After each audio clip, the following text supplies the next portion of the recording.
Bismillahirrahmanirrahim. Elhamdülillahi Rabbil alemin. Ve salatu ve selamu ala nebiyyina Muhammed ve ala alihi ve sahbihi ecma'in. Allahümme yessir li emri ve şrah li sadri ve ahlul uqteten min lisan yefqahu qawli. Allahümme allimna ma yanfa'una ve enfa'na bima 'allamtana inneke entel alimul hakim.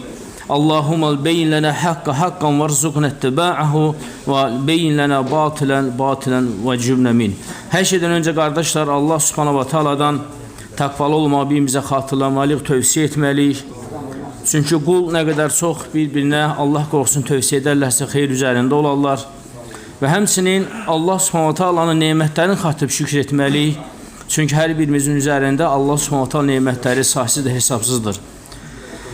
Ve kardeşler, Muhammed sallallahu aleyhi ve sellem məşhur bir rivayette buyurur ki, kim dilini ve övrətini qoruyarsa, mən ona cennetin ortasında ev zamin verərəm, yani zamin olaram.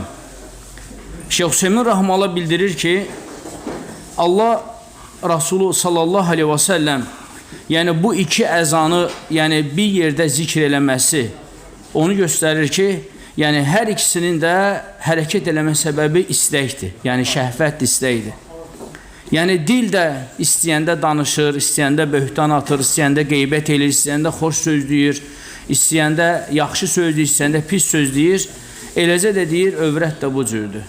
Və bu qıssanı, bu hədisi ona görə zikr elədim ki, əgər biz müflis olmağın rivayetin hədisinə baxsaq, və görərik ki, qiyamət günü insanları müflis edəcək əsas əzalardan biri dildir. Necə Muaz ibn Cəbəl radiyallahu anh rivayətində də Allah Rasulü deyir ki, ya Rasulallah, yəni biz dilimizə mi görə cəhənnəmə düşəcəyik? Allah Rasulü deyir ki, ey Muaz, məgər qiyamət günü insanlar dillərin səbəbi ilə üzü üstə cəhənnəmə sürüklənməyəcəklərmi? Həmçinin Əbu Hüreyrə və digər sahabələr rivayət elədiyi müflis hədisində də, o hədisdə də Allah Rasulü söyləyir ki, bir insan əməllər edir, savab qazanır və qiyamət günü gəlir və artıq onun əməllərin haqq hesabı olur və orada Allah Rasulü dili müflis edən əməllərdən bir neçəsini zikr eləyir. Deyir, وَقَدْ دَرَبَ هَذَا وَشَتَمْ هَذَا وَأَخَدَ مَالَ هَذَا və bəzi rivayətlər isə Allah Rasulü yəni birinci rivayətdə deyir, وَقَدْ دَرَبَ هَذَا birini vurub, birini söyüb, birinin malını götürüb. Amma digər rivayətdə isə zikr olub ki, yəni bunlardan savayı zikr olub, yəni birinə söyüb, birinə böhtan atıb, birinə qeybət edib. Yəni bu hədis onu göstərir ki, yəni zülüm həm insana fiziki olaraq əl qaldırmaqla ola bilər, həm insanın malını mənimsəməklə ola bilər haqsız yerə və həmçində çoxlu fəsadlar, yəni çoxlu əməllər zülm isə insanın dilin elədiyidir. Yəni baxın, görün, dilin törətdiyi fəsadlar, misal üçün deyək, nəmmamlıqdır, böhtandır, iftiradır, qeybətdir, yalan şəhadət, yalan danışmaq, istehza və digər. Ona görə biz Allahın izinə qərar aldıq ki, yəni dilin bəlaları barəsində, yəni bir neçə dərs hazırlıq və ayrı-ayrı onları zikr eləyək və inşallah onlardan birinci isə biz inşallah ki, qeybətdən başlayacağız. Niyə görə qeybət? Əksər alimlər deyir ki, hətta İbn Qeym Rahmalı öz dövründə zikr eləmişdi ki, yəni qeybəti insanlar süfrəyə qoyulmuş bir meyvə kimi qəbul edirlər. Yəni hansı məclisdə ki, yəni qeybət olmursa o məclis saymırdılar. Ona görə alimlər deyir ki, qeybət elə bir günahdır ki, yəni sən bir məclisdə oturdunsa, yəni birinci sənin edə biləcəyin qeybətdir. Əgər sonra həmən nifrət elədin insanın qeybətin eləməklə sən artıq doydunsa, başqa əməllər eləməyəcəksən. Yəni ona böhtan, iftira eləməyəcəksən, yalan danışmayacaqsan, yalan şəhadət eləməyəcəksən. Yox, əgər sən onun qeybətini eləməklə doymayacaqsansa, yəni artıq belə deyim, o qeybət eləməklə için boşalmayacaqsa, ona olan kinin, ədavətin bitməyəcəksə, yəni o qeybət səni doydurmayacaqsa, sən artıq başlayacaqsan iftiraya, böhtana, nəmmamlığa və digər fəsadlara. Ona görə təbii ki, haram, dilin törətdiyi haramın ən başlıcası, ən sadəsi, yəni insanların gözündə sadə görsəndiyi kimi, ən sadəsi qeybətdir. Ona görə biz əgər qeybəti dərk eləyib, başa düşüb, çəkinsək, dilimizi qorusaq və Allahın izni ilə digərlərindən də biz qurtulmuş olacaq. Çünki nədir qeybət, qardaşlar? Qeybət bəzi insanlar deyir ki, yəni mən olan şey deyirəm də, bəli, elə olan şey demək qeybətdir. Olan bir qardaşında olan bir şey demək, necə hədislərdə zikr olunacaq, qeybət elə odur. Əgər o şey onda yoxdursa, o artıq qeybəti adlayır. Keçir böhtana, keçir iftiraya, keçir nəmmamlıq, keçir istehza, keçir namusuna dil uzatmaq, şərəfinə, qeyrətdən dil uzatmaq, irzinə toxunmaq, o daha da böyükdür, daha da pisdir. Yəni, qeybət olan şey deyirəm demək, bu elə ən yüngülüdür. Ona görə insanlar onu bilib, ondan çəkinməlidir ki, yəni o qeybətdən sonra o biri günahlara da addamasınlar. Təbii ki, inşallah biz çalışacağıq həm Quran ayəsindən, həm Peyğəmbərimizin sallallahu aleyhi və səlləm qeybət barədə, qeybətdən çəkindiyi hədislərdən, həm sələflərin sözlərindən, qeybət barədə dedikləri sözlərdən və həmçinin sonunda da qeybətin fəsadları haqqında bir neçə fəsadından zikr eləyəcək Allahın izni ilə. Ayə gəlincə isə Allah Subhanahu taala El-Hucurat surəsinin 12-ci ayəsində buyurur ki: "Ya eyyuhellezine amenu ictanibu kesiran minez-zann İnne ba'da zan ismun ve la tecassasu ve la yaghtab ba'dukum ba'da yuhibbu ahadukum en ya'kula lahma akhihi meyta fekarihtumu vettaqullaha innallaha tevvabun rahim." Allah Subhanahu taala buyurur ki: "Ey iman gətirənlər." Yəni baxın görün qardaşlar, xitab birbaşa iman edənlərədir. Xitab möminlərədir. Xitab kafirlərə, münafiqlərə, yəni müşriklərə, yəni qeyri-müsəlmanlara aid deyil. Xitab birbaşa möminlərədir və bu yerdə münasib olar ki, İbn Abbas radiyallahu anhunun, yəni hamımız bilir ki, İbn Abbas radiyallahu anhu Quran təfsirçilərinin böyüyüdür, alimlərin böyüyüdür. İbn Abbas radiyallahu anh deyir ki, yəni hansı ayələr əgər ey iman gətirənlər ayəsi ilə xitabı başlayırsa, yəni bu ayə deyir birbaşa möminlərə aid olduğu üçün, yəni möminlər bütün diqqətləri buna cəlb etməlidir. Çünki o ayə ilə başlayan ayələr ya Allah Subhanahu taala möminlərə nəyisə əmr eləyir, hansısa bir ibadəti yerinə etmə əmr eləyir, ya Allah Subhanahu taala möminləri onu ilə nədənsə çəkindirir. Yəni baxın görün burada olan ey iman gətirənlər, çoxlu zənnlərdən çəkinin. Həqiqətən də bəzi zənnlər günahdır. Bir-birinizə cəsur etməyin, bir-birinizin qeybətini etməyin. Sizdən biriniz sevərmi ki, öz qardaşının öyrətini yesin? Yəni baxırsan, görürsən bundan heç biri müşriklərə, kafirlərə, münafiqlərə aid deyil. Hətta bəzi sələf alimlər deyir ki, hətta bu qəlbində mərəz olanlara belə aid deyil. Çünki qəlbində mərəz olan insanlar bu cür ayətləri oxuyur, deyirəm, mənə aid deyil ki. Baxmayaraq özünü İslama nisbət deyil, amma qəlbi mərəzdir. Yəni bu cür ayələri oxuyur və deyir ki, bu mənə aid deyil ki. Amma ayət birbaşa möminlərədir ki, Allah təala buyurur ki, əksər zənnlərdən, çoxlu zənnlərdən çəkilir. Çünki bəzi zənnlər, yəni günahdır. Yəni burada alimlər qeyd edir ki, yəni burada zənnlərin hamısı günah deyil. Yəni daimən zənn eləmək olmaz. Amma bəzi zənnlər var ki, onlar günah deyil. Çünki zənnlər yəqinliyin birinci mərhələsidir. Əgər sənin bir şeydə zənnin varsa, sonra o zənn dəlillərlə ispat olunursa, bu artıq olur hüccət, bu olur dəlil. Yox, əgər o dəlillə ispat olunmursa, bu zənn olaraq da qalır. Sonra Allah təala buyurur ki, "Və la tecəssasu", bir-birinizə cəssurluq etməyin. Yəni istəyir özün et, istəyirsən kimi də etdir. Cəssurluq nədir? Öz müsəlman qardaşının yəni eybin arxasında getmək, axtarmaq. Yəni təcəssüsə sözü, yəni cəssus eləmək. Yəni özün axtarırsan, tapırsan, izləyirsən, hara getdi, hardan gəldi, kimdən nə aldı, kimdən neynədi, yəni hara girdi, hardan çıxdı, kimdən gözdün, kimdən gəldin, orada səsini yazır, burada şəklini çəkir, burada videosunu tapır, orada nə bilim nəyin tapır, orada axırda öz aləmində quraşdırır, böyük bir dənə montaj ortaya çıxardır, filan kəs filan şeydir. Bax, bunlar olmaz. Yəni, bu cəssusluq bütün hamısı bunun içinə daxildir ki, çünki bunlar əslində, qardaşlar, müsəlmanları bir-birinə zəiflədən əməllərdir. Ona görə baxın, görün ki, Ömər ibn Xattab radiyallahu anh, Muaz ibn Cəbəllə öz xəlifəlik dövründə belə, yəni Mədinənin əyaq tərəfində bir işıq görürlər və gecə oraya gedirlər. Və görürlər ki, orada səs-küydür, laqqırtıdırlar, səs-küydür və deyir ki, Ömər radiyallahu deyir ki, onlar orada artıq şərab içirlər. Biz neyiniyək, nə düşünürsən? Yəni, mən xəlifəyəm, mən onlara qapını açım, onları ifşa eləyim, sonra ona cəzaya cəlb eləyim mi? Muaz ibn Cəbəl deyir ki, ey Ömər bin Xattab, yəni mən görürəm ki, yəni Muaz ibn Cəbəl də ümmətin alimlərindən idi. Deyir ki, ey Ömər, mən görürəm ki, biz burada və lə təcəssüs cəhsul etmin ayəsinə düşürük. Çünki həmən insanlar, yəni cəmaatın gözü qabağında onları eləmirdilər. Onlar öz evlərində qapı da bağlı idi, hədisdə gəlir ki, qapı da bağlı idi. Yəni bağlı, aşağı yerdə heç kim görmədiyi bir yer və Muaz ibn Cəbəl deyir ki, ey Ömər, mən görürəm ki, biz artıq cəsusluq yəni, ayəsindən düşürük və oradan dönüb geri qayıdırlar. Sonra Allah Teala buyurur ki, وَلَا يَخْتَ بَعْدُكُمْ بَعْدًا Sizdən biriniz bir-birinin qeybətini etməyin.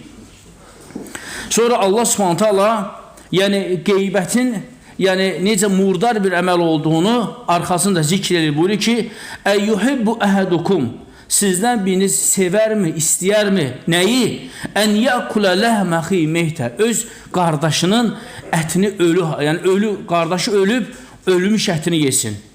Və Allah Teala buyurur, fəkərihtumu Siz buna ikrah eləcəksiniz, bunu bəyənməz, xoşlamadınız. Sonra Allah Teala buyurur ki, vəttəqullah innallah tövvabun rahim Allahdan qorxun, həqiqətən də Allah Subhanahu Teala tövbə edənlərin tövbəsini qəbul edir və Allah Teala rəhimlidir. Yəni qeybətin vəsfi budur ki, insan öz qardaşının, yəni ölü qardaşının ətini yeyir. Necə İmam Şəvqani rahimehullah bu ayənin təfsirində buyurur ki, insanın əti ümumiyyətlə insan ikrah edir insan ətini yeməkdən. Yəni bəyənilən bir şey deyil, yəni iyrənc bir şeydir. Hətta kafir olsa belə o ki qaldı ki, sən öz müsəlman qardaşının ətini yeyəsən. O ki qaldı, sən öz müsəlman qardaşının ətini yeyəsən. Hədislərə gəlincə isə hədislərin birində Ayşə radiyallahu anhə deyir ki, Qultu linnəbiyyə sallallahu aleyhi və səlləm Həzbuka minəs-safiyyə kədə və kədə Fəqalə Ləqad qulti kəlimətən Ləv muzcət bimə'il bəhri ləməzəcəthu Ayşə radiyallahu anh deyir ki, mən deyir, Peyğəmbər sallallahu aleyhi və səlləmin yəni Səfiyyə olan, Səfiyyə də Allah Rasulü zövcədən biridir, onu olan diqqətindən, yəni bəzi rivayətə gəlir, yəni boyu balaca idi və gördüm ki, Allah Rasulunun diqqətindən ona dedim ki, ya ey Allahın Rasulü, yəni sən bu Səfiyyədə nə görmüsən? Necə İbn Həcər Rəhmə deyir ki, yəni boyu balaca idi. Və Ayşə, Allah Rasulü deyir ki, ey Ayşə, artıq sən elə bir kəlimə işlətdin ki, əgər o kəlimə suya qarışsaydı, dənizə qarışsaydı, dənizi qarışdırardı. Yəni, heç nə deməyib. Deyib, nə görürsən onlar? Nədir? Yəni, boyu balacadır. Necə bəzi ləfsədə gəlib ki, boyu balacadır. Və Allah Rasulü, baxmayaraq ki, o həqiqət idi, Safiyə radiyallahu anh boyu balaca idi, amma Allah Rasulü sallallahu aleyhi və səlləm həmən o Ayşə radiyallahu anhənin onun haqqında deyildi o sözü necə pis, şiddətli bir formada onu inkar edir və İmam Nəvavi rəhməhullah bu hədisin şərhində deyir ki, hədəl hədithu min adamı zəvacir ənil qeybə əv adamuha. İmam Nəvavi rəhməhullah deyir ki, bu hədis ən böyük və yaxud da ən əzəmətli hədisdir ki, qeybətdən çəkinmək üçün. Və ma a'lamu şeyən minəl hədisi bələğə min zəmbiyə fi zəmbiyə hədəl məbləğ. Deyir, mən deyir, qeybətdən çəkinəcək bu dərəcədə bir hədis bilmirəm. İbn-i Hüseymin rəhməllah deyir ki, mənə məzcəthu xalətəhu müxalətətun yətəqayrə bihə ta'muhu avrih av şiddətu li şiddəti nədhə və qubhə və hədə min əbləği zəvəcir ənil qeybə. İbn-i Hüseymin rəhməllah deyir ki, yəni qarışdılar mənası nə deməkdir? Yəni ona dənizə bir şey qarışar və o həmən dənizin suyunun dadını, iyini və onun görünüşünü və vəsifini dəyişir. Niyə görə? Həmən o şeyin murdar və iyrənc, pis bir şey olduğuna görə. Və deyir ki, bu da onu göstərir ki, bu ən yüksək bir dərəcədə qeybətdən çəkilmək üçün olan rivayətdir. Yəni, təsəvvür edin ki, indi qeybətin biz bir anlıq vəsifinə baxaq ki, Allah Rasulü deyir ki, dənizə qarışsa. Yəni, hamı əslində Xəzər dənizinin başına gələn oyunları bilir. Yəni, Xəzərin ətrafında olan bütün ölkələr, əksəriyyəti, yəni, ifrazatları hamısı dənizə yönəldirlər. Amma buna baxmayaraq, yəni, onlar heç biri Xəzər dənizini çirkləndirmir. Niyə görə? Xəzər dənizinin suyunun böyük olmasından dolayı. Yəni fiqhi bir qaydaya görə. Amma baxın görün ki, bircə dənə qeybət o dənizə qarışsa, dənizin suyun iyin də, dadın da görünsün dəyişir. Niyə? Çünki qeybət o qədər şiddətli murdar bir əməldir. Başqa bir hədisdə Əbu Hüreyrə radiyallahu anh rivayet edir ki, Qala Rasulullah sallallahu aleyhi ve sellem Ətədruna məlil qeybə. Bir dəfə deyir Allah Rasulü sallallahu aleyhi ve sellem belə dedi. Siz bilirsiniz qeybət nədir? Sahabilər dedilər ki, Allah və Rasul daha doğrusunu bilir. Allah Rasul dedi ki, Zikrəkə əxəkə bimə yakrə. Dedi, sən öz qardaşının xoşlamadığı bir şeyini zikr eləyəsən. Yəni, qardaşıva aid olan, onun özünə, namusuna, qeyrətinə, şərəfinə, irzinə aid olan bir şey zikr eləyəsən. Dedilər ki, ey Allahın Rasulü, əgər görsək ki, biz dediyimiz şey o qardaşda var, həmən adamda var. Allah Rasul deyir ki, İn kənə fihi mə təqul fəqad ixtabdahu və ləm yəkun fihi fəqad bəhəddahu. Deyir, əgər sən onda olan şey deyirsənsə, qeybət elə odur. Yox, əgər sən onda olmayan şey deyirsən, artıq sən ona böhtan atmış olursan. Necə ki, bizim dilimizdə məşhur olan söz ki, mən özümdən heç nə demirəm ki, nə var onu deyirəm, gördüyümü deyirəm, bildiyimi deyirəm. Elə onun özü elə qeybətdir, çünki əksi olsa artıq böhtan olar. Bu da təbii ki, açıq-aşkar qeybətin nə olduğunu bildirir. Başqa bir hədisdə Əbu Bəkrətə radiyallahu anh rivayet edir ki, Qala Rasulullah sallallahu aleyhi ve sellem Yevmə nəhri biminə İnnə dima'akum və amvalakum və a'radakum haramun aleykum ka hurmati yevmikum hədə fi şəhrikum hədə fi bələdkum hədə əllə həl bəlləğd. Allah Rasulü söylüyor ki sallallahu aleyhi ve sellem Mina günündə, yəni heyvan qurban kəsən günü deyir ki, yəni orada xutbə ilə deyir ki, həqiqətən də sizin qanınız, sizin malınız, sizin izniniz bir-birinizə haramdır. Yəni bu gününüzün haramlığı kimi, bu ayınızın haramlığı kimi, sizin bu diyarın haramlığı kimi. Yəni haram torpaq, haram ay, haram olan gün. Və sonra isə Allah Rasulü deyir ki, mən sizə çatdırdım mı? Və 3 dəfə deyir və sahabilər deyir, bəli ya Rasulullah, hədisi Buxari Müslim səhliyində ittifaq edib. Və bu da hədis onu göstərir ki, qardaşlar, burada qeybət əslində insanların irzinə toxunması barəsindədir ki, müsəlmanların irzinə toxunmaq yəni haramdır və Allah Rasulü bunu vida həccində, Mina günündə, Məkkə şəhərində, haram torpaqda və haram ayda bunu bütün sahabələrin qarşısında bildirib, elan edib. Başqa bir hədisdə Abdullah ibn Əbu Barzə Əl-Səmi radiyallahu anh deyir ki, Qala Rasulullah sallallahu aleyhi ve sellem Ya ma'şərə mən əminə bilisənihi və ləm yədxul imanu qalbəhu. Allah Rasulü deyir ki, ey dili ilə iman edib, qəlblərinə iman daxil olmayanlar.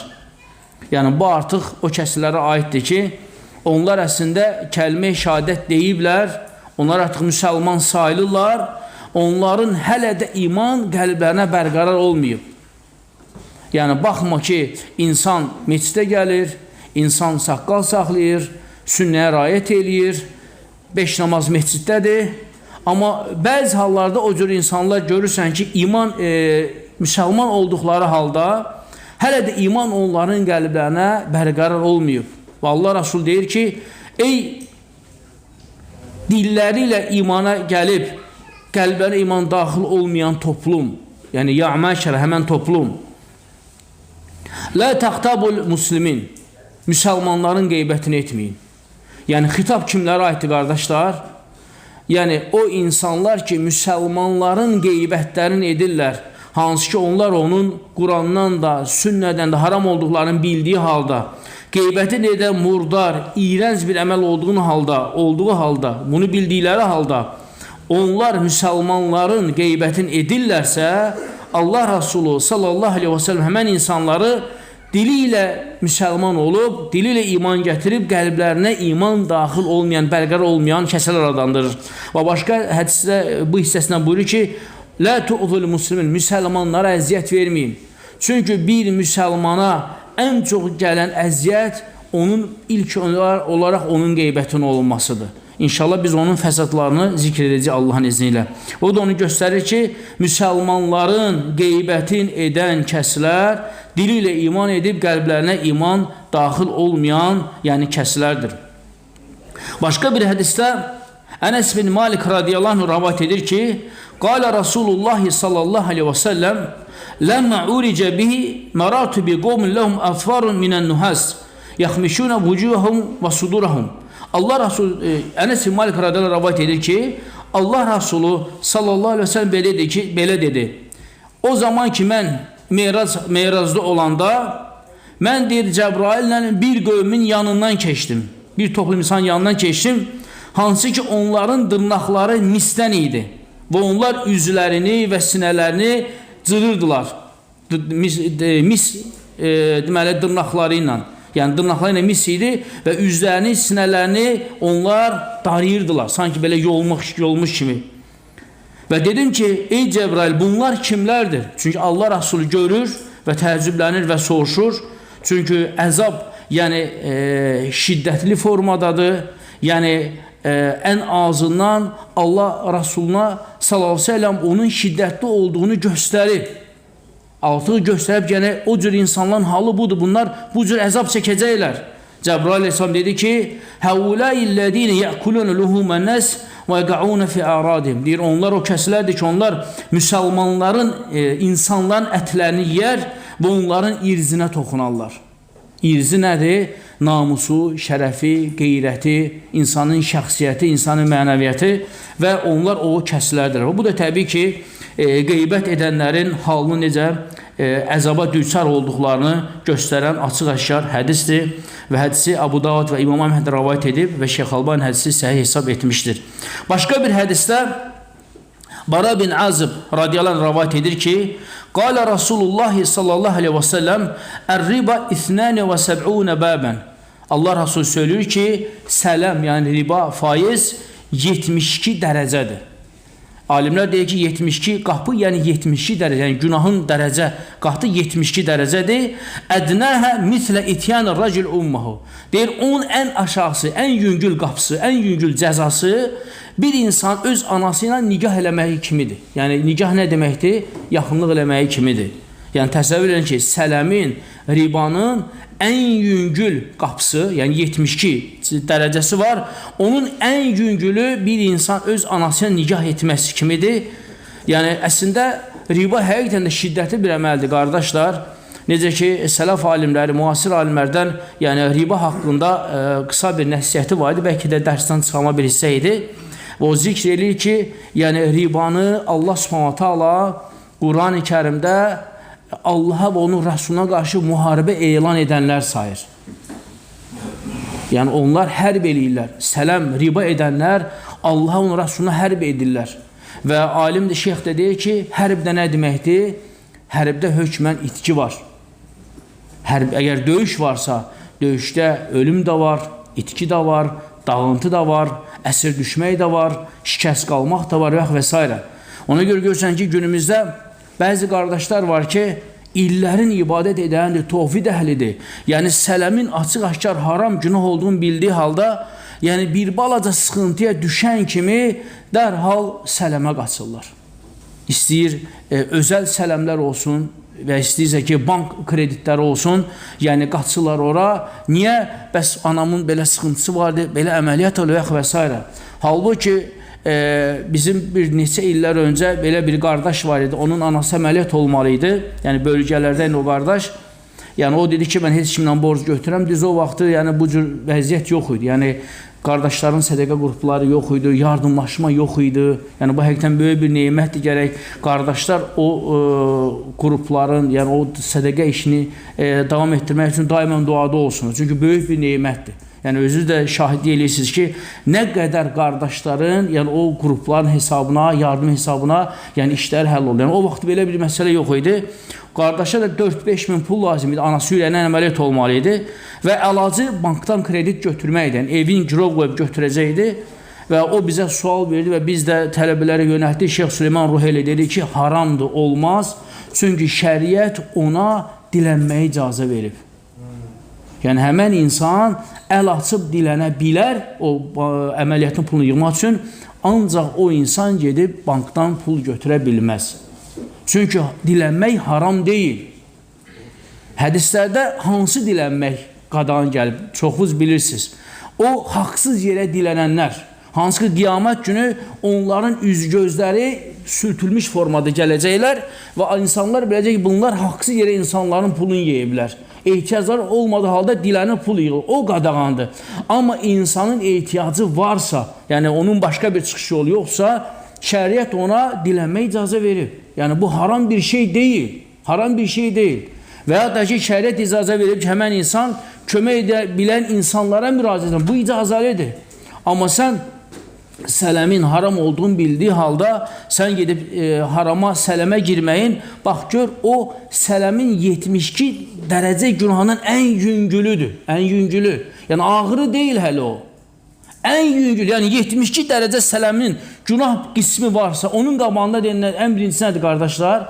Bir insan öz anası ilə, başqa rivayətə gəl, öz məhrəmi ilə, yəni qızı, bacısı, xalası, bibisi, amma bu rivayətdə isə anası gəlib. Yəni, anası nikah etmiş kimidir. Sonra Allah Rasulü dalınca, hədisin davamında nə deyir? Və innə ərbar riba. Həqiqətən də ribanın ən şiddətlisi, yəni dərəcə etibarilə ən pisi olan, ən ağrı olan istitalatur raculu fi ird əxihi.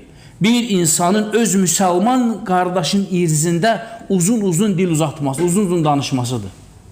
Yəni, davamlı şəkildə insanın namusuna, qeyrətinə, şərəfinə, irzinə toxunmaq. Və bu da, deməli, ribanın, sələmin ən şiddətli, yəni dərəcəsidir ki, baxın, görün, bir insan öz müsəlman qardaşının irzinə toxunması nələr deməkdir? Yəni, bir var sən qardaşın özündən danışırsan, özün qeybətini edirsən, bir də var sən onun zövcəsinə, qızına, anasına, onun şərəfinə, layiqətinə artıq dil uzatsan. Və bu da təbii ki, baxın, görün, ən şiddətli, yəni böyük günahlardandır ki, və hədisi də Şeyx Albani Rəhmallah həm Cəmül Sahihdə, həm də Silsilə-i Əhədis Sahiyyədə hədisi səhih hesab etmişdir. 1871-ci hədisdə silsilədədir. Yəni, hədis səhih hədisdir.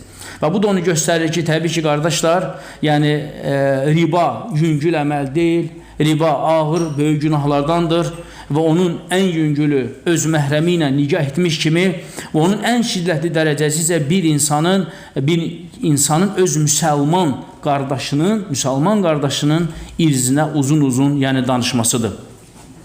Başqa bir hədisdə Əbu Bəkrətə radiyallahu anh rəvat edir ki, bir dəfə Allah Rasulü sallallahu aleyhi və səlləm, yəni Mədinədə iki qəbrin yanından keçdi. Sonra dedi ki, onlar ikisi də əzab çəkirlər. Sonra isə dedi ki, onlardan biri sidikdən qorunmurdu.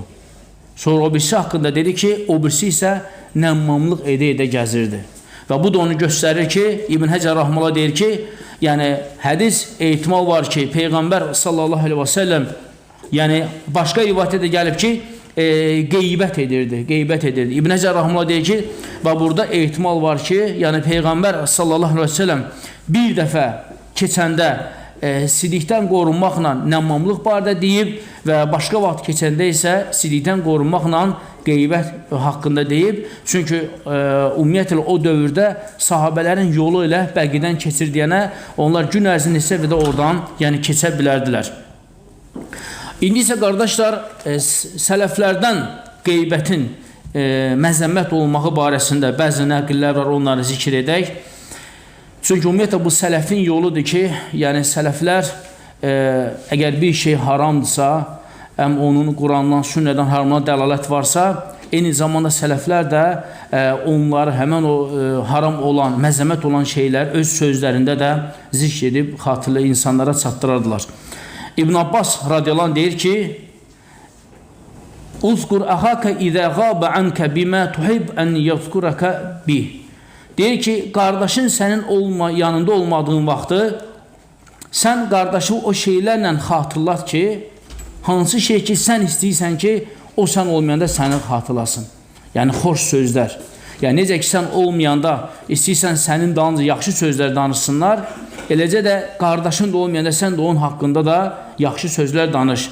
Və da' minhu ma tuhibbu an yada' mink. Və deyir, özüvə istəmədiyin söhbətləri sən elə qardaşın üstündə tərk elə. Yəni, onun da haqqında o sözləri demə.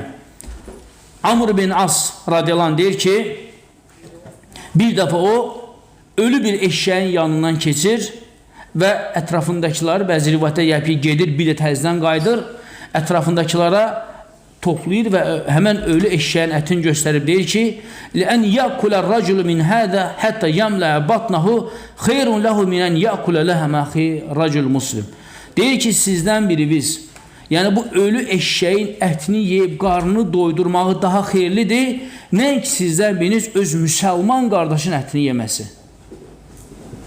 Yəni, bir insanın ölü eşyəyin ətini yeyib qarnını doydurmağı daha xeyirlidir, nəinki müsəlman bir qardaşının ətini yeyib qarnını doydurması.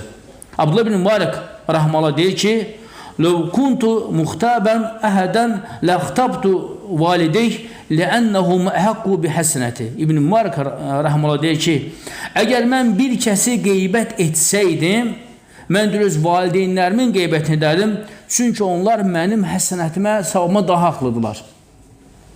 Yəni, bu, baxın, görün, Abdullah ibn Mübarək hansı tərəfdən qeybəti məzəmmət eləyir? Yəni, hamı bilir ki, qeybət olunan şəxs, əgər bu dünyada halallaşmayıblarsa, tövbə eləməyib halallaşmayıblarsa, qiyamət günü qeybət edəndən halallaşacaq. Nə ilə? Dollar yox, manat yox, qızıl yox, gümüş yox, həccə göndərmək yox, ümrəyə göndərmək yox, iftar süfrələri vermək yox, oruç tutmaq yox. Nə ilə haqq hesab eləyəcəklər? Savablarla, günahlarla. Ona görə Abdullah Mübarək rəhməllah deyir ki, əgər mən kiminsə qeybətini edib, savablarımı ona göndərəcəmsə, elə mən valideynlərimin qeybətini, çünki mənim valideynlərim mənim üzərimdə çox əziyyət çəkiblər.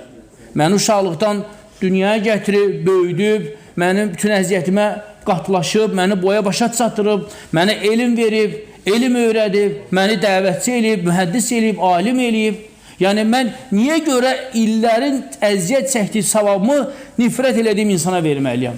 Çünki qeybəti sən kimin dancı qeybət eləysən? Nifrət elədiyin insanın. Yəni, sanki sən illərlə əziyyət çəkirsən, gecə namazlar, gündüz oruclar, işləyirsən, qazansan, pul əldə eləyirsən, ümrəyə gelsən, iftar süfrələri versən, sonra isə xoşun gəlmən bir insan deyirsən ki, ay qardaş, mən çox əziyyət çəkmişəm bu savablardan, bu savabların yükünü daşıyamıram, gəl sən qeybət edim, hamısı sənə qalsın, mənim gücüm çatmır. Yəni, bu əslində səfehlikdir. Yəni, qeybət özü bir növ səfehlikdir ki, sən öz savabı yağış kimi yağdırırsan kiminsə üzərinə. Ona görə Abdullah Mübarək rəhməllah deyir ki, əgər mən bir kəsin qeybətini etsəm, mən öz valideynlərimin qeybətini edərəm, çünki mənim valideynlərim mənim savabıma daha haqlıdırlar.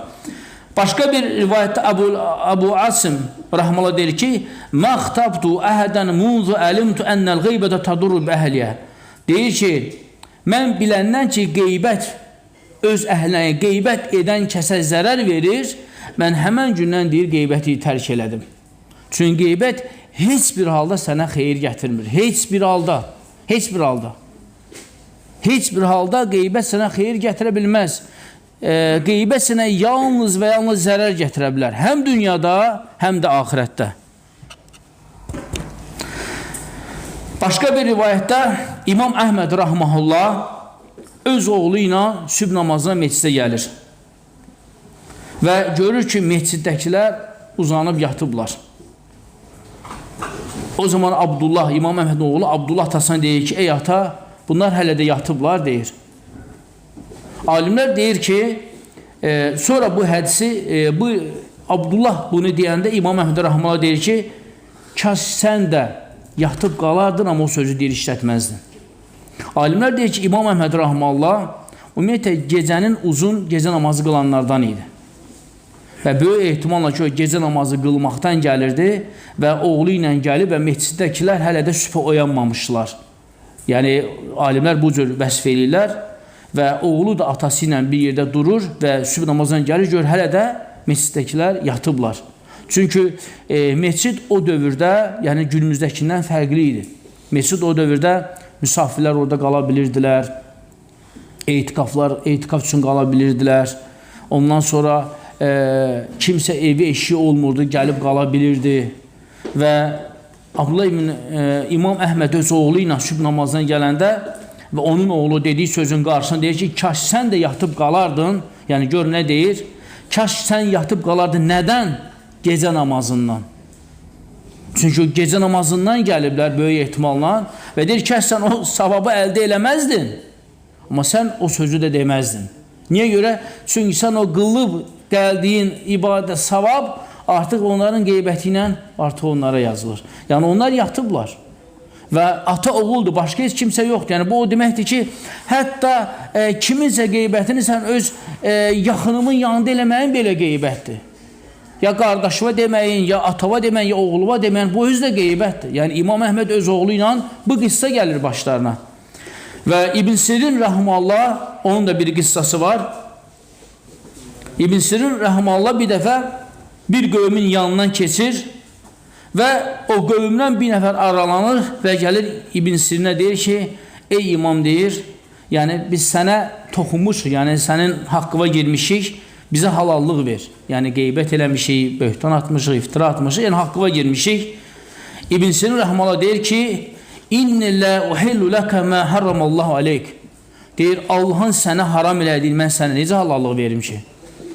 Və buradan alimlər qeyd edir ki, bir insanın haqqına Allahın haram elədiyi bir şeylə onun haqqına giribsə, orada təhcə halallıq kifayət eləmir. Hökmən də Allaha da tövbə də eləməlidir.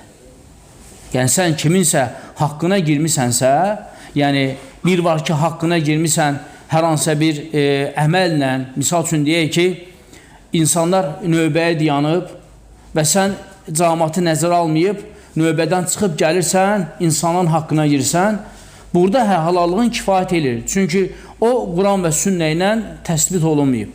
Bir də var ki, sən insan haqqına girirsən, yəni qeybət eləməklə, iftira atmaqla, çünki bunlar Allah Teala haram eləyib. Quranda da, sünnədə bunlar haram gəlib. Və sən bunu bilib, qardaş, haqqı və halal deməklə, halallıq elədim demək kifayət eləmir. Çünki sən o haramla həmçində Allahın da hədlərini aşmısan. Yəni sənə həm tövbə, həmçində qardaşın halallaşmaq düşür. Və Abdülhamid Mübarək deyir ki, mən deyir, Allahın sənə haram elədiyini sənə necə halal edim? Başqa bir rivayətdə Vahb ibn Vard rəhməllah deyir ki, Vallahi lətərkul qeybət ində əhəbbu iləyyə min təsəddəqə bicəbəli minə zəhəb. Vahb ibn Vard rəhməllah deyir ki, vallahi deyir, mənim üçün qeybəti tərk eləmək bir dağ boyda qızılı sədəqə eləməkdən daha sevimlidir. Niyə qardaşlar? Çünki sən dağ boyda qızılı əldə eləmək üçün gedib haradan tapası deyilsən ki, işləməlisən, qazanmalısan və ya da ki, sən ona varis olmasan atondan, yaxınlarından, hər bir halda o göydən qabağa tökülməyəcək. İşləməlisən, əziyyəcə, bəlkə də ömrün boyu ona sərf eləmələcək, dağ boyda qızıl əldə eləyəsən. Amma nəticə etibarilə sən bir dənə qeybət eləməklə sənin günahların silib gedir.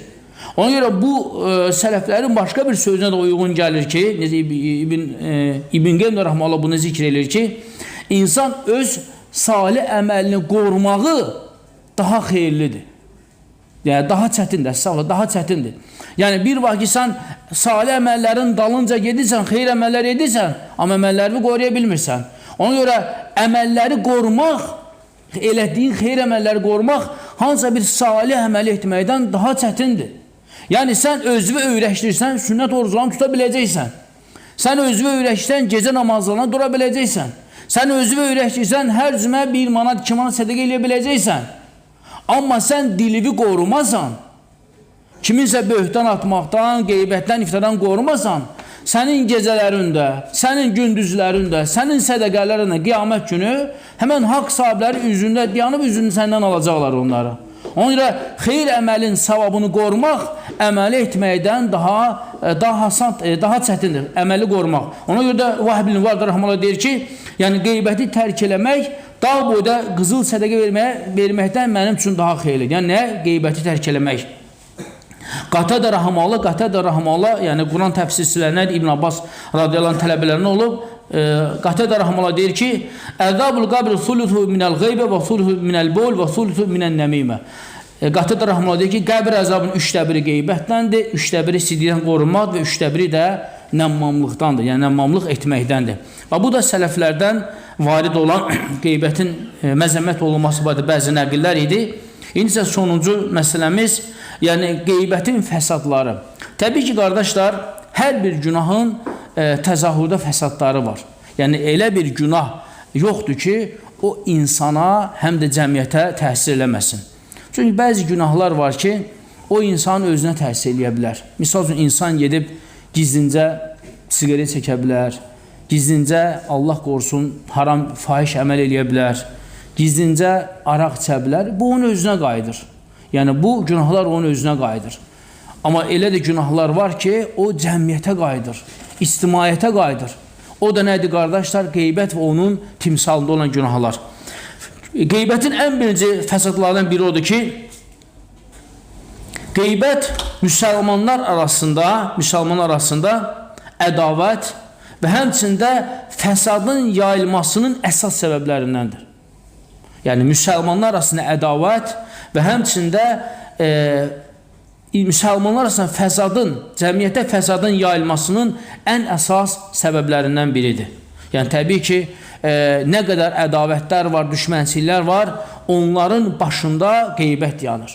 Yəni, belə deyək də, əgər bir insan ədavəti varsa, o ədavət çəkilməyəcək, hətta insanlar bir-birlərin dalınca danışmağı dayandırmayana qədər. Yəni, nə zaman sən dayanacaqsansa, ədavət də dayanacaq. Yəni, qarşılıqlı olaraq. Amma yox, dayanmayıb danışacaqsansa, ədavət qeyd-edə nəyə çevriləcək? Böyük-böyük fəsadlara. Və bunun da səbəbi ilə düşmənçilik və cəmiyyətdə fəsadın yayılmasının əsas səbəblərindən biri nədir? Həmən bu qeybət. İkinci, əl-fürsatu tuhma li'adəl İslam və sünnə. İkinci qeybət nədir, fəsad nədir, qardaşlar? Qeybətin ikinci, o da böyük fəsaddır ki, qeybət eləmək, yəni qeybət bir töhmətdir və həmçinin də bu töhmət İslam və sünnənin düşmənləri üçün bir fürsətdir. Yəni, baxırsan, görürsən ki, eyni sələf cəmaətidir. Tovhid əhli, sələf cəmaət, eyni etiqad, eyni mənhəci insanlarıdır. Və onlar bir-birlərinin qeybətlərini edəndə və istərsəməz o qeybət kənara çıxacaq. Sən ona deyəcəksən, o birisinə deyəcək, bu birisinə deyəcək. Əla-xüsusən nəzər alaq ki, qardaşlar, günümüzdə yəni, bu günahlar elə sürətlə artır ki, yəni bir anda, yəni sən bir dənə WhatsApp səsi bir nəfərə göndərəcək, o da bir nəfər başqa bir nəfərə göndərəcək, ani anda dünyanın dörd bir tərəfindən yayıla bilər və onu sən qarşısına ala bilməyəcəksən. Yəni, bu o cür ciddi təhlükəli bir əməldir. Və təsəvvür edin ki, eyni əqidə mənhəcin insanları bir-birlərinin qeybətini edəndə bu töhmətdən, bu fürsətdən artıq kimlər istifadə edir? İslamın və sünnənin düşmənləri. Artıq sənin bir-biriniz haqqında dediyi sözləri sizə umumilikdə düşmənçilik eləyən, umumilikdə sizə ədavət aparan din və sünnə düşmənləri, bax, onlara fürsət veririk ki, bax, bizdə belə-belə nöqsanlar var, siz də bilin ki, bizdə nələr var. Falan kəsimiz nədir, falan kəsimiz nədir. Bu da təbii ki, baxın, görün, bütün cəmiyyətə təsir edən fəsaddır. Üçüncü alimlər deyir ki, qeybətin fəsad olan biridir, ət-təqatu beynəl muslimin, müsəlmanlar arasında bir-birlərinin əlaqənin kəsilməsidir. Yəni, görürsən ki, bir qövmün qeybətini edir və fəsad olur, düşmənçilik yaranır və ünsiyyətlər, əlaqə kəsilir. Yəni, səni görür, görməmiş kimi, səni eşidir, eşitməmiş kimi, halı bilir, bilməmiş kimi. Niyə? Başında səbəb həmən o qeybətin fəsadı dayanır. Dördüncü alimlər deyir ki, ədəmun nusratı lil-müxalifin ələhum. Qeybətin əsas səbəbindən biri də, qardaşlar, qeybətin törətdiyi fəsad odur ki, sənə qeybət elədin, yəni müxalifin olan bir kəs, hətta çətinlikdə olsa belə, sən ona yardım eləmirsən. Baxın, görün ki, nə qədər bu qeybət səbəbi ilə ehtiyaclı insanlara yardım olunmur. Niyə? Mənim ətrafımdan döyülsən, məndən döyülsən, bizdən deyilsən, yəni filan kəslərdənsən, başqa cəmaatdansan, başqa əqidəninsən, başqa mənhəzdəsən. Yəni, subhanallah, yəni müsəlmana Allah Rəsulü söyləyib ki, bir-birinizi arxa çevirməyin. Səndən qız istəmir, sən ona qız vermirsən. Mücərrəd onun dünya sıxıntısıdır, bir çətinliyidir. Burada araşdırırsan, yox, sən məndən deyilsən, bizdən deyilsən, filan kəs və s. Səbəb nədir, qardaşlar? Bax, bu qeybətin törətdiyi bu fəsad, qeybətin törətdiyi fəsad. Yəni, bu da, qardaşlar, baxın, bütün zikr olunan fəsadlar hamısı fərdə qayıtmır, cəmiyyətə qayıdır, ictimaiyyətə qayıdır, bütün topluma qayıdır bunun fəsadı. 5-ci, qeybətin fəsadlarından biri də odur ki, da'fu davat iləl-İslam. Qeybət səbəbi ilə İslama dəvət zəifləyir. Çünki niyə? Çünki sənin başın ancaq ədavət apardığın insanın qeybətdən qarışır. Sən artıq yeni insanları dəvət eləyəsən, yeni müsəlmanlar artsın, müsəlmanlar çoxalsın, bu artıq səni düşündürmür. Səni düşündən odur ki, sən artıq mövcud olan cəmaatı kimisə qeybətən öz tərəfə çəkəsən. Dəvət ölür, dayanır. Baxın, görün ki, nə zaman müsəlmanlar arasında, yəni tarix boyu müsəlmanlar arasında fitnələr, ixtilaflar olubsa, dəvət dayanıb. Dəvət dayanıb. Misal üçün götürək, Əbu Bəkr radiyallahu xəlifəlik dövründə ümmətdə ixtilaf yox idi, fəthlər gedirdi. Ömər radiyallahu dövründə ixtilaflar yoxdur, fəthlər gedirdi. Osman radiyallahu dövrünün axırında fitnə başladı, fəthlər dayandı. Əli radiyallahu dövründə ixtilaf çoxaldı, fitnə çoxaldı, fəthlər dayandı. Muaviyə radiyallahu dövründə artıq ixtilaf dayandı, fəthlər artdı, çoxaldı. Yəni, bu tarix bir haldır ki, yəni, bu da bu cürdür. Nə zaman biz eyni əqidə, eyni mənhəcin, eyni yolun müsəlmanlar arasında ümumi insanların dəvətinə təhsil ilə fitnələr baş verdiyi zaman dəvət yanır. Yəni, sən artıq marağında olmursan ki, yəni, yoldan keçən bir insanı dəvət eləyəsən. Sən marağında olur ki, ətrafı möhkəmlədəsən. Özünə uyğun olan, fikirlərə uyğun, sənin fikirlər dəstəkli insanı ətrafa toplayır. Sənə maraqlı gəlmir ki, o cahilin aqibəti necə olacaq, o insanın halı, o sənə maraqlı gəlmir. Nədir? Çünki, qardaşlar, bax, qeybətin cəmiyyətə verdiyi fəsad. Yəni, bu qeybət, onun fəsadı təhcə sənə qayıtmır, cəmiyyətə qayıdır. Təsəvvür edin ki, fəsadlardan 5-ci, qeybətin fəsadı İslama dəvəti zəiflədir. İslama dəvəti zəiflədir. Və sonunca, qardaşlar, qeybət insanın qəlbini daşlaşdırır. Yəni, sən təsəvvürlə ki, bilirsən ki, qeybət Quranla da, qeybət sünnə ilə də, qeybət alimlərin sözləri ilə də, qeybət həm əyani, həm praktiki olaraq fəsaddır, haramdır, günahdır. Və sən bunları bilərəkdən elədiyin halda artıq sənin qəlbin daşlaşır. Sənə artıq nə Quran ayəsi, nə hədis, nə sələfin sözü təsirləmir. Niyə? Çünki qəlb artıq günahlardan daşlaşıb. İbn Qeym Rəhməllah o qəlbi sanki o dənizin içində bir qəmbər daşın üstünü mamır bağlamış bir daşa bənzədir. Ona heç bir şey təsir. Niyə? Bu günahların təsirindən. Əla xüsusda bilirsən haramdır. Yəni, qeybət elə bir günahdır ki, yəni, hansı bir insanı sorursan ki, qeybət necə haramdır? Quranla da, sünnəndə haramdır. Amma buna baxmayaraq, bildiyimiz bir haramı, yəni, ixtilaf olmayan, şübhəli olmayan bir haramı bildiyimiz halda biz onu tərk eləmirik və sonra isə deyirik ki, niyə görə biz Quran ayələ eşidirik, bizim gözümüzdən yaş gəlmir?